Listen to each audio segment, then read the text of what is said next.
Government ഹോസ്പിറ്റലിൽ രോഗികളെ ചൂഷണം ചെയ്യുന്ന പരിപാടി ഇനി നടക്കില്ല.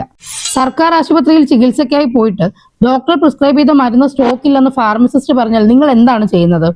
സാധാരണയായി ഇത്തരം സാഹചര്യങ്ങളിൽ ഭീമമായ തുക മുടക്കി പുറത്തെ ഏതെങ്കിലും പ്രൈവറ്റ് മെഡിക്കൽ ഷോപ്പിൽ നിന്നും നിങ്ങൾക്ക് ആവശ്യമായ മരുന്ന് നിങ്ങൾ വാങ്ങിക്കും.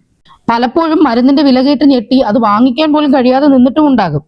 എന്നാൽ നിങ്ങൾ വ്യക്തമായി മനസ്സിലാക്കേണ്ട ഒരു കാര്യമുണ്ട്. സർക്കാർ ആശുപത്രിയിൽ നിന്നും സൗജന്യമായി ലഭിക്കേണ്ട മരുന്ന് തീർന്നുപോയി അല്ലെങ്കിൽ സ്റ്റോക്ക് ഇല്ല എന്ന് പറയുന്നത് 100% ഹോസ്പിറ്റൽ അഡ്മിനിസ്ട്രേഷന്റെ വീഴ്ചയാണ്. കാരണം കൃത്യസമയത്ത് മരുന്നുകൾ പരിശോധിച്ച് സ്റ്റോക്ക് എത്തിക്കേണ്ടത് അവരുടെ ഡ്യൂട്ടിയാണ്. അതുപോലെ തന്നെ എസെൻഷ്യൽ മെഡിക്കൽ ലിസ്റ്റിലുള്ള എല്ലാ മരുന്നുകളും സൗജന്യമായി തന്നെ ലഭിക്കുന്നതിനുള്ള എല്ലാ അവകാശങ്ങളും നിങ്ങൾക്കുണ്ട്. അതിന് KMSEL നിയമപരമായ ബാധ്യതയുമുണ്ട്. ഇനി സർക്കാർ ആശുപത്രിയിൽ മരുന്ന് കിട്ടാത്തതിനെ തുടർന്ന് നിങ്ങളുടെ കയ്യിലുള്ള പൈസ കളഞ്ഞ് നിങ്ങൾ പുറത്തെ മെഡിക്കൽ ഷോപ്പിൽ നിന്ന് മരുന്ന് വാങ്ങിക്കുന്നതിന് മുൻപായി ഈ കാര്യം ഒന്ന് അറിഞ്ഞോളൂ.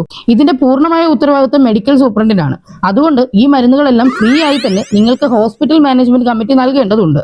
സൗജന്യമായി നിങ്ങൾക്ക് ലഭിക്കേണ്ട മരുന്ന് സ്റ്റോക്ക് ഇല്ല എന്ന് ഫാർമസിസ്റ്റ് പറയുന്ന സമയത്ത് നിങ്ങൾ മെഡിക്കൽ സൂപ്രണ്ടിനെ കണ്ട് HMC ഫണ്ടിൽ നിന്നും നിങ്ങൾക്ക് ആവശ്യമായ മരുന്ന് വാങ്ങിക്കുന്നതിനുള്ള തുക നൽകണമെന്ന് ആവശ്യപ്പെടണം. അതിനോടൊപ്പം ഒരു പരാതിയും നൽകണം. അതല്ലെങ്കിൽ right to information act section 6(1) അനുസരിച്ച് അന്ന് സ്റ്റോക്ക് ഉണ്ടായിരുന്ന മുഴുവൻ മരുന്നുകളുടെയും ലിസ്റ്റ് ആവശ്യപ്പെടണം.